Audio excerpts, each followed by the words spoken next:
नमस्कार, आपण पाहत आहात क्राईम अंकुश न्यूज। उजनी व वीर धरणातून भीमा नदीत पाण्याचा किती विसर्ग सोडल्यावर पूरस्थिती कोठे कोठे उद्भवू शकते हे निश्चित झाले आहे। याच धर्तीवर आता पहिल्यांदाच सीना नदीची पूररेषा निश्चित केली जात आहे। सीना कोळेगाव धरण ते कोरसेगाव बंधारा या 200 किलोमीटर अंतराची पूररेषा निश्चित होणार आहे, जेणेकरून भविष्यातील पुरामुळे शेती आणि नागरिकांचे मोठे नुकसान होणार नाही, हा त्यामागील हेतू आहे।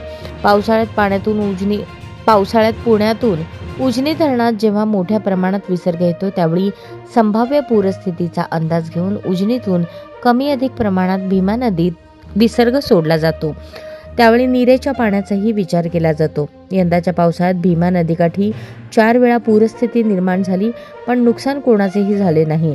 दुसरीकडे मात्र सीना नदीच्या पात्रात सर्वसाधारणपणे 60,000 क्युसेक पर्यंत पाणी मावते, मात्र त्याच्या 4 पट पाणी पात्रात आल्याने 88 गावातील नागरिकांना घर सोडून दुसरीकडे जावे लागले।